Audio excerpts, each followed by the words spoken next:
Apakah benar Syekh bin Baz dan Syekh Al-Albani memfatwakan agar rakyat Palestina berhijrah dan tidak melawan agresor Yahudi? Benar fatwa itu. Salafi Wahabi yang mengatakan orang Palestina lebih baik pergi meninggalkan Al-Quds daripada berjihad mempertahankan Al-Quds. Oh, Masya Allah. Saya nanya sendiri dengan kawan saya Palestina, kenapa kalian tak pindah aja? Kata dia, sampai tetes darah penghabisan. Ini pernah kutanyakan kepada guruku di Al-Azhar, Syekh Muhammad Jibril. Syekh Muhammad Jibril, kenapa Allah tak binasakan Palestina? Kenapa Allah tak binasakan Israel di Palestina? Apa kata Syekh Muhammad Jibril? Kalau Allah membinasakan Israel, lalu kau masuk surga pakai apa? Apakah benar Syekh bin Baz dan Syekh Al-Albani memfatwakan agar rakyat Palestina berhijrah dan tidak melawan agresor Yahudi? Benar fatwa itu. Beliau, para ulama, ketika memberikan fatwa, mereka berfatwa bukan dengan hawa nafsunya, tapi dengan dalil, dengan Quran, dengan sunnah, dengan apa yang dilakukan oleh Rasulullah, para sahabatnya.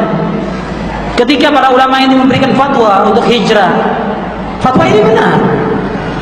Karena kondisi orang-orang Palestina kondisi lemah, mustad'afin, dan mereka tidak bisa menegakkan agamanya. Bagaimana fatwa orang-orang Salafi Wahabi yang mengatakan orang Palestina lebih baik pergi meninggalkan Al-Quds daripada berjihad mempertahankan Al-Quds? Oh, Masya Allah.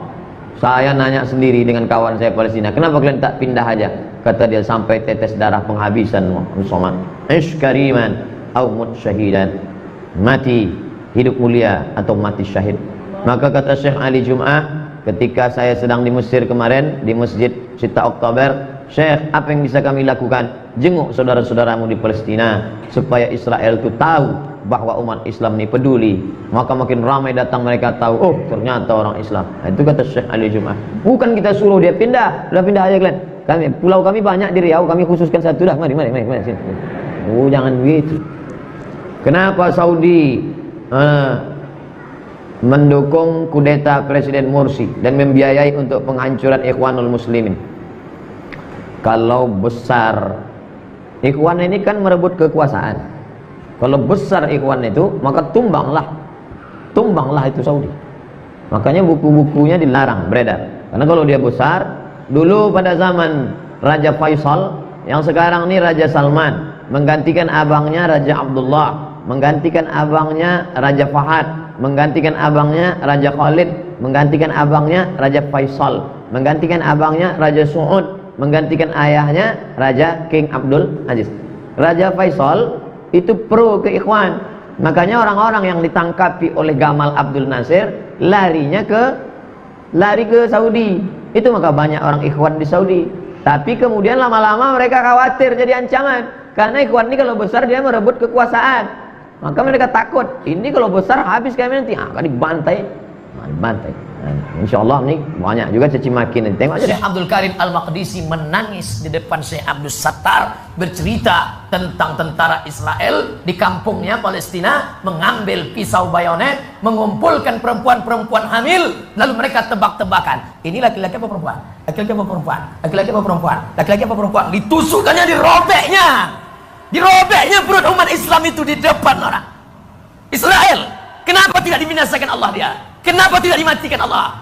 Menangis Syekh Abdul Karim Al-Maqdisi bercerita kepada Syekh Abdul Sattar. Syekh Abdul Sattar menceritakan itu berlinang air mata. Aku sekarang menceritakan itu kepada kalian dengan berlinang air mata. Kenapa tidak dibinasakan Allah SWT? Kaum Ad mati, hancur. Kaum Samud mati.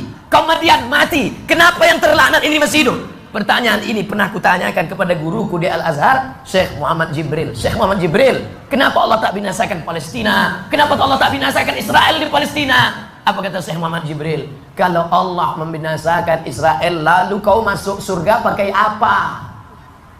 Allah biarkan mereka hidup supaya kau berjihad di jalan Allah. Tapi bukan berarti selesai acara ini kau beli tiket ke Palestina.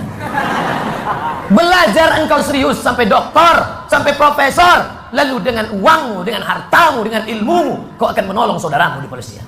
Berjuang engkau jadi anggota legislatif sampai DPR RI. Bayangkan kalau kalian yang menjadi anggota dewan, kalian bisa mendukung pemerintah untuk menolong permasalahan Palestina. Bisa kalian menerima, bisa memberikan bantuan. Betul?